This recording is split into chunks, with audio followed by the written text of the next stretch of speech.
Turismo 7 comes out, I don't feel like getting the PlayStation yet. The Suzuki trying to kill you, not your bike, the company. Why is the company trying to kill you? Gonna beat Spider-Man in every mode? Hell yeah.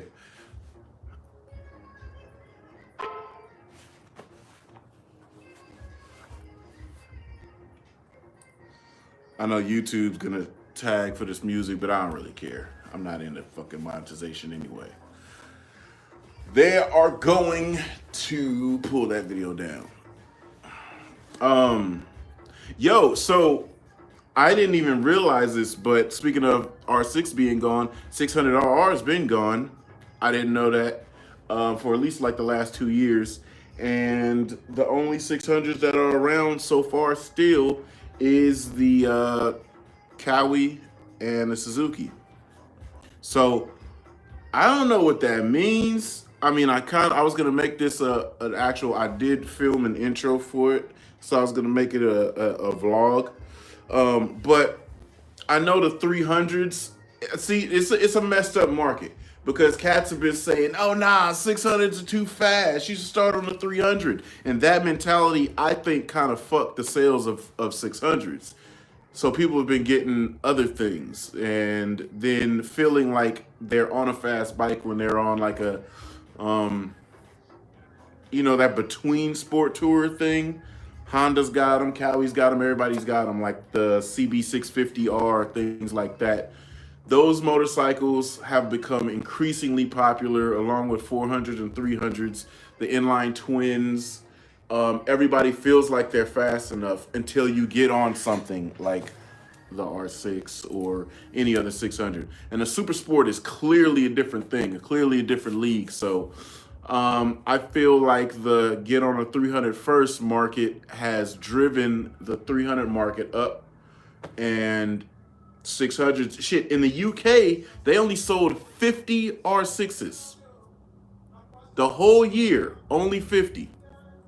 So that is like absolute bad news for the model. So they're clearing the model out.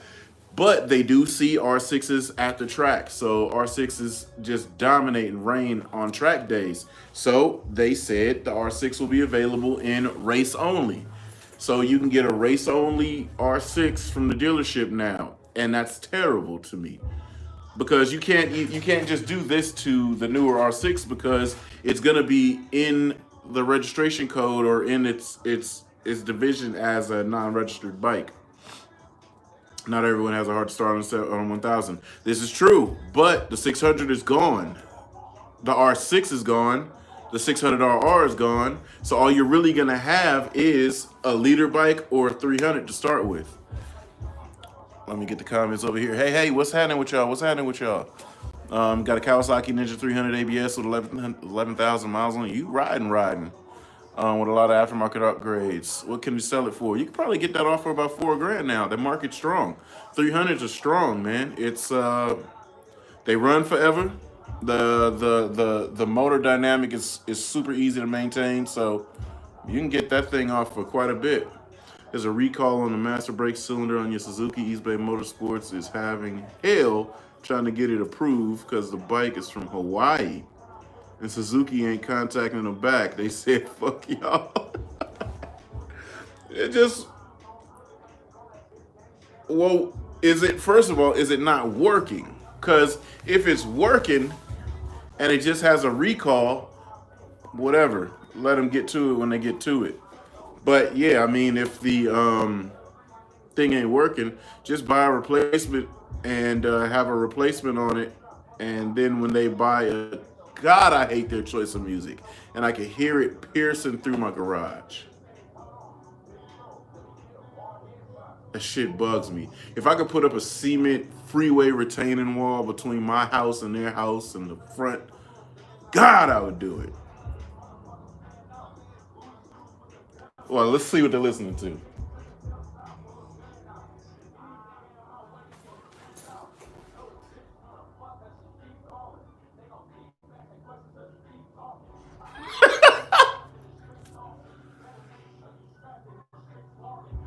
Terrible.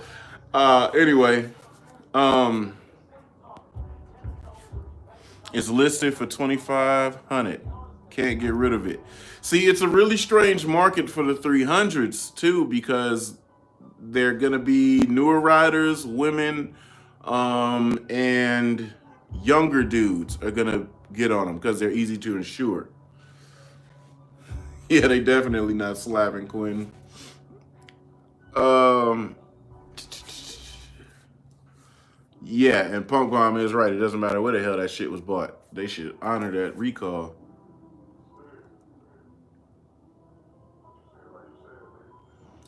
The master packs his bags. I've had a master do that before, but on actually on the FZR was working good, and then all of a sudden you would grab it and it would break, and then you could feel the lever just start coming to your knuckles, and it would do that worse and worse over time, and until it got to the point where I rarely had even front brakes. So then I was like, forget it, I'm doing a front end swap anyway, and I changed everything over to the R6 Masters. Also, for the 300, if you are really into getting rid of it, I mean, put it on offer up, put it on some of those like trade sites. See if you could trade it for a car or something real quick. Get a car and then trade a car for a 600 or something later.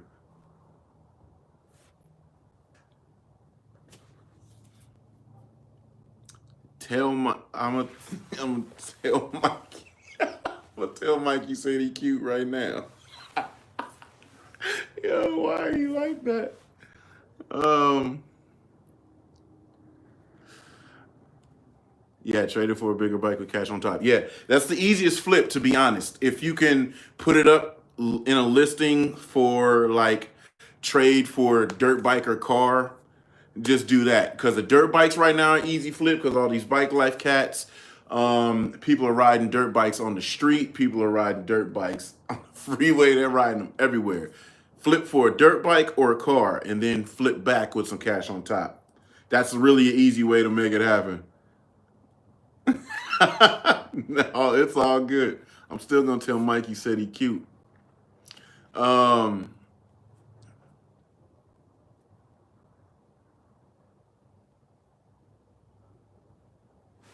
oh man, hell yeah. Uh,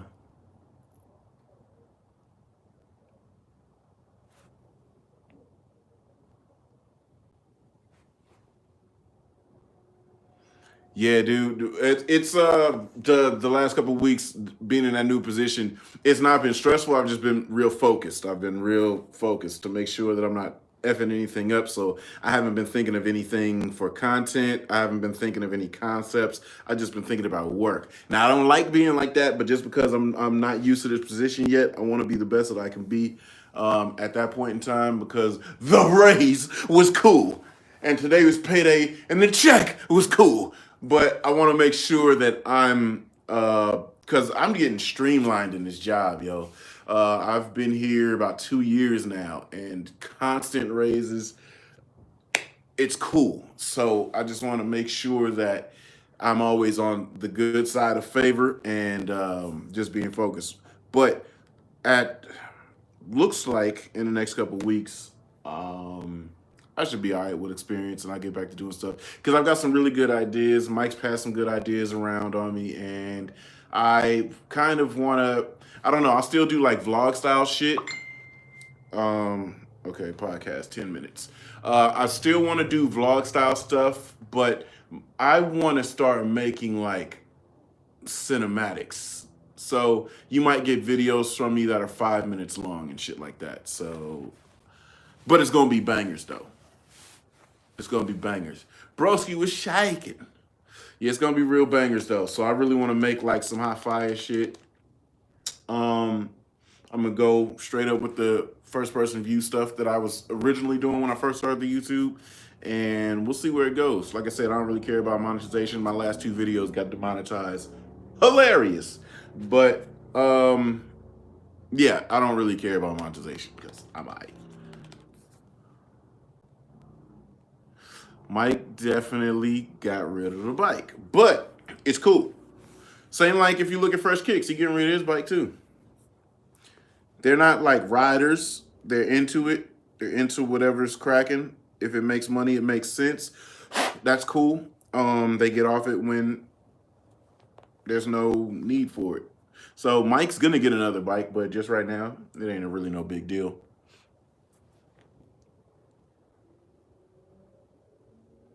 Website to buy motorcycle engines for the low, typically just go Craigslist, eBay, things like that.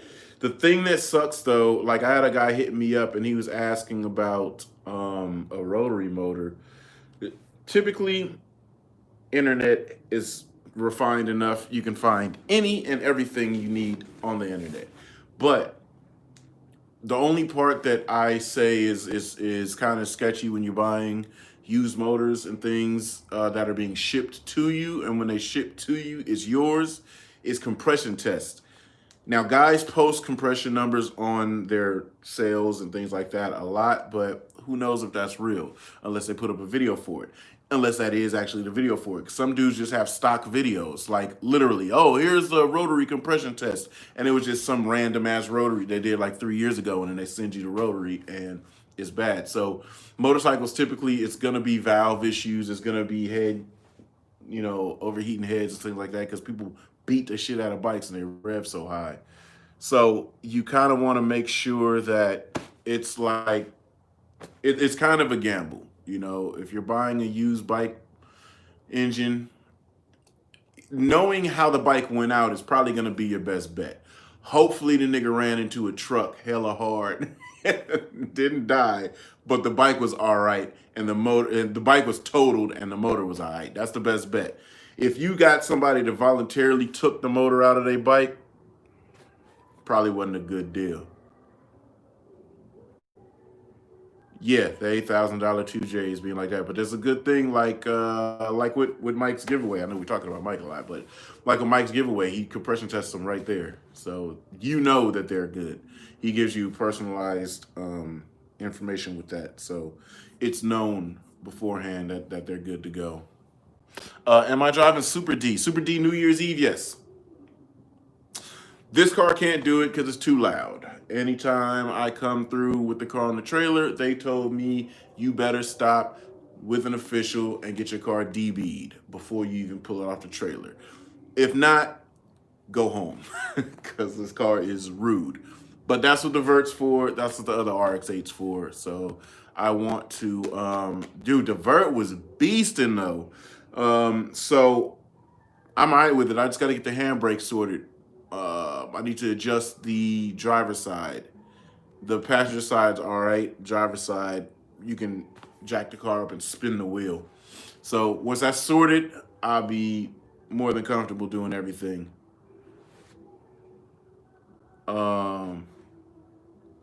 Okay, yeah, yo. So people been saying this waffle shit. Is that really the real thing? What the fuck is this waffle instead of the raffle? Like I was kind of in on the joke, but I'm not sure what the origins is of this waffle thing. Right, that's my shooter right there. Y'all, when I get rich, I'm telling you, I got the best security detail on the planet. If y'all don't know, Ra know.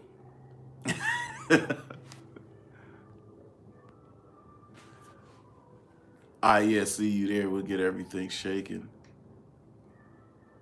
Yeah, but what's the origin of the waffle? Because I'm seeing everybody. At first, I just saw my homeboy doing it. My homeboy Ron. I mean, not Ron. I'm tripping. God damn it, Jamar. And he was saying waffle. Yes. Now I do know about that. They pay attention to that. But yeah, okay.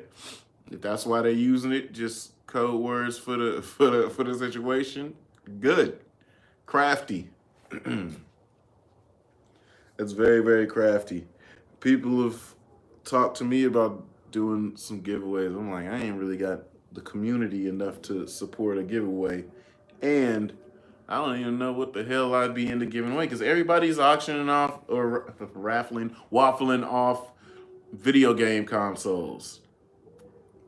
That's kind of cap, right? Especially for me, most of y'all know I'm a gamer, so maybe it makes sense with me, right? But then game consoles is so mainstream that I mean, everybody has them, dude. PlayStation just set out something earlier, said, yo, sold out of everything. They're making them as they're selling them, but current stock is gone. So for me, like I originally wanted to do before Mike and Aaron bullied me into giving up the bike, I wanted to do the bike giveaway, but I want to give it away. Um, so I'll maybe see about that, but I'm super sketched on giving up bikes no more because when people do stuff that ain't when things happen with the bike and it's always gonna be your fault. So um, it's got to go to somebody that's gonna be mechanically inclined for it and know what it is. And I'm no longer gonna be buying no clap bike. It wasn't clapped, but I'm no longer gonna be buying no bikes from nobody in the city because that shit wasn't cool. Weird ordeal. Weird ordeal. um,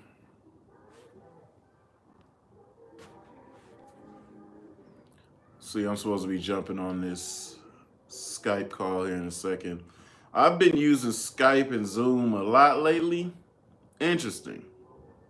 Very, very interesting. I don't know how I feel about it. I'd rather have regular meetings.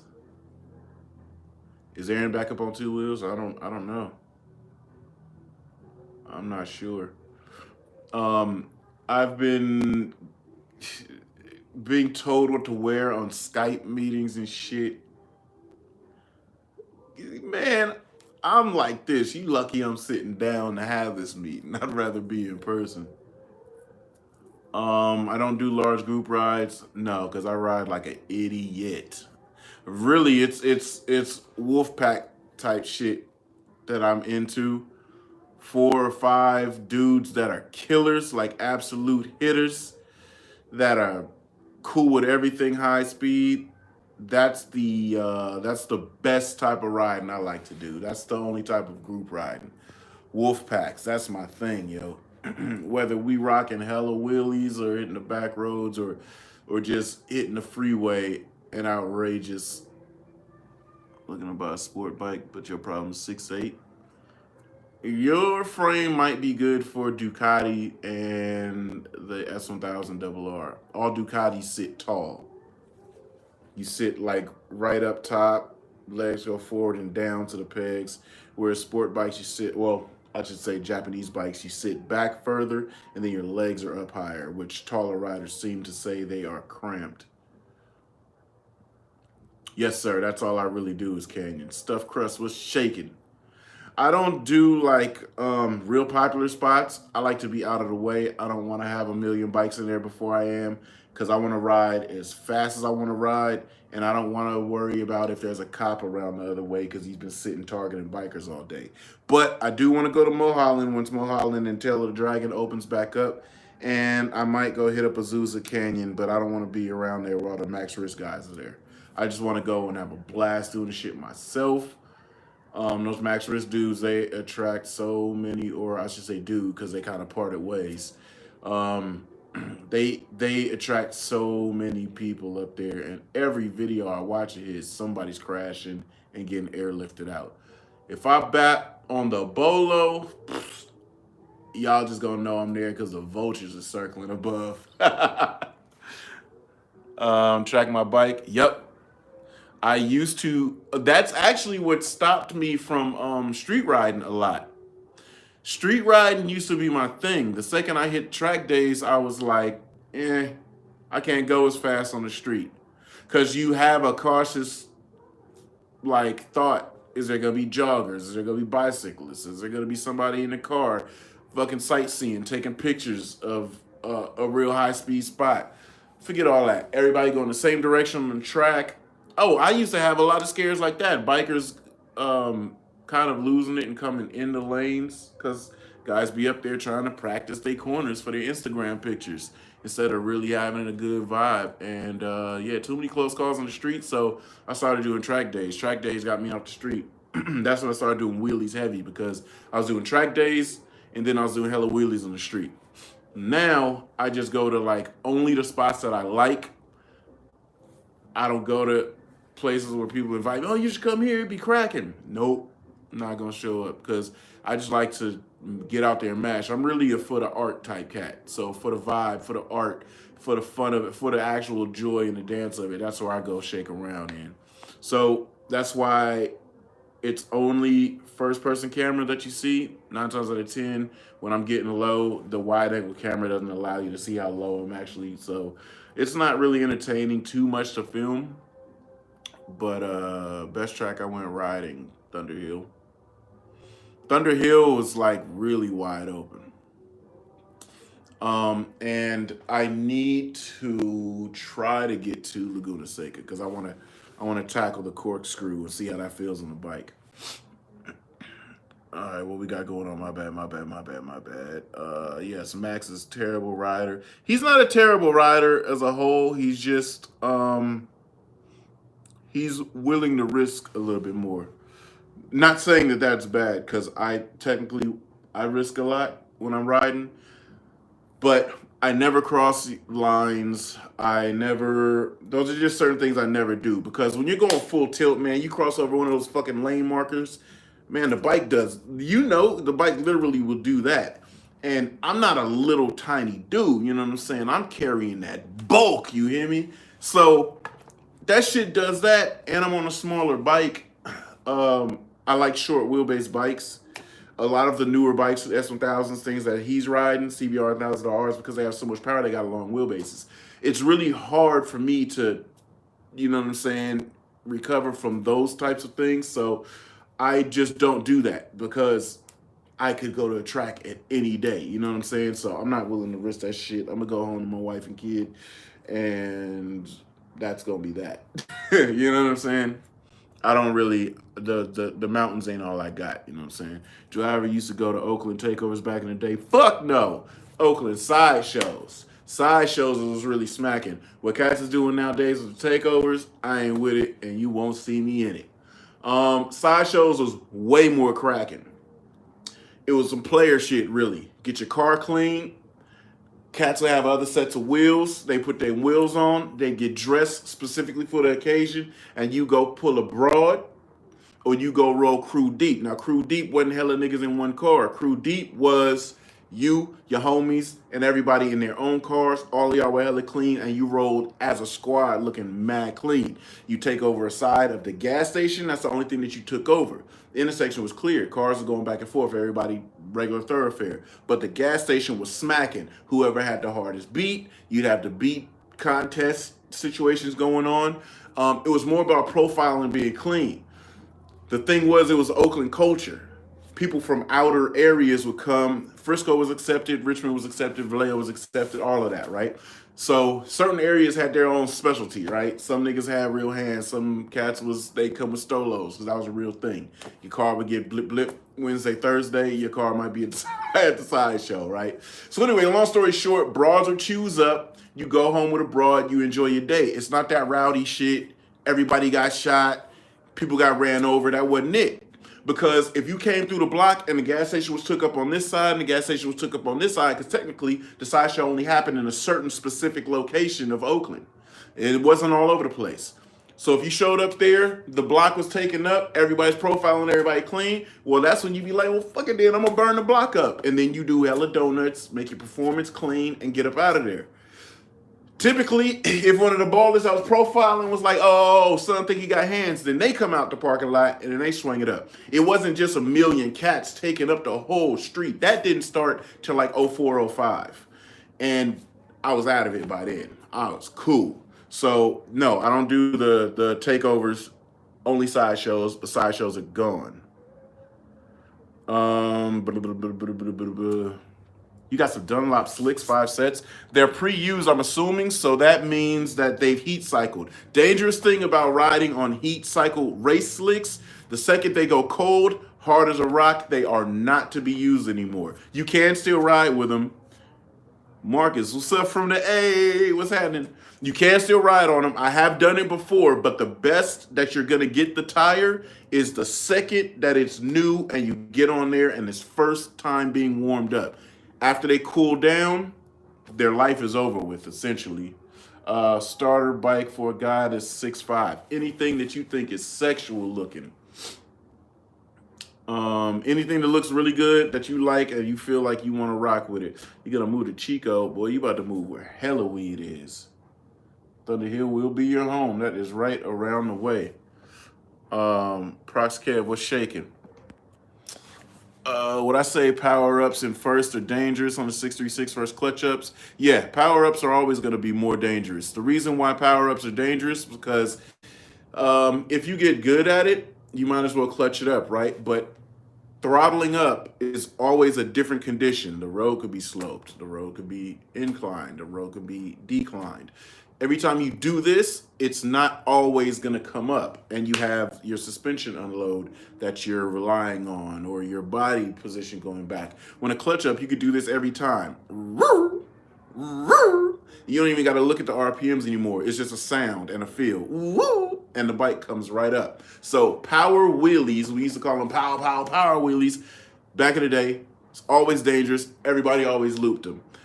Matter of fact, I was outside raking up leaves, and my neighbor across the street, so he ended his bike life hype, and so he got dirt bikes, and he be up and down the street,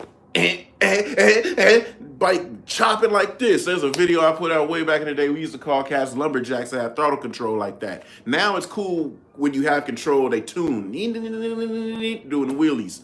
But if you yank, that yank is doing this, and you're putting the most torque available right to the back wheel, and if you don't cover the brake, you're going over. So 9 times out of 10, you're gonna loop it, you're gonna slab it, you're gonna stack it. It's not if, it's when.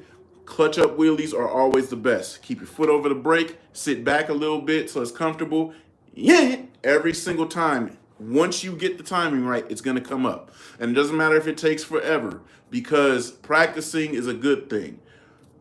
Just yanking power wheelies when you go faster, sometimes people be like, oh, it's super easy for me, super comfortable for me. Fine. But clutching up a wheelie at low RPM is always going to be your best bet.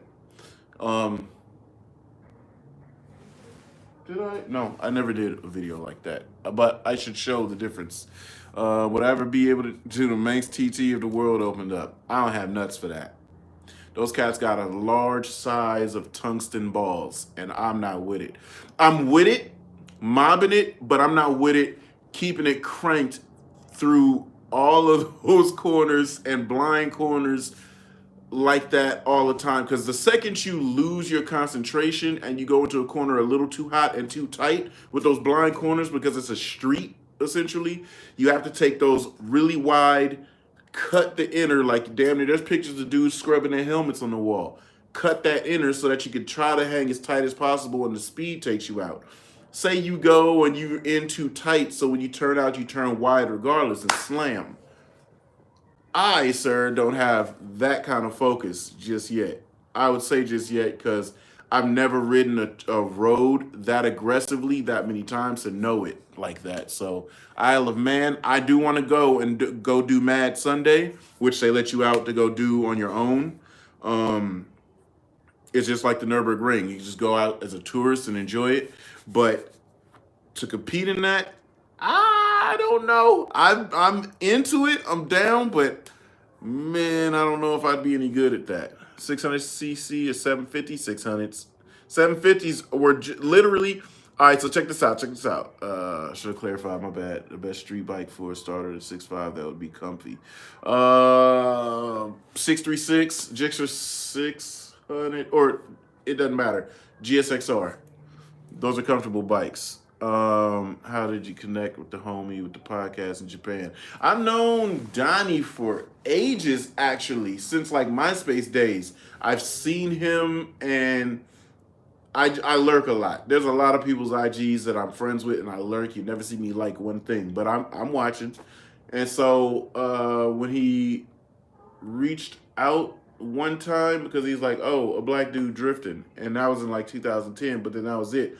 But we were in the same group of Gran Turismo drivers, and I beast cats on Gran Turismo.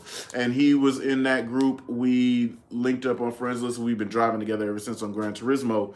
So we just kept good rapport. And you know, when you're playing games and you chill, it's not like playing Call of Duty or something and you yelling and cussing and calling everybody the agate with the F on the front. you can just literally chill and talk. And when you guys are driving or you chilling in the lobby, you literally have good conversations with people. There's people that I've now been friends with because the game was out, GT5, because I was the first one that had actual online conversation.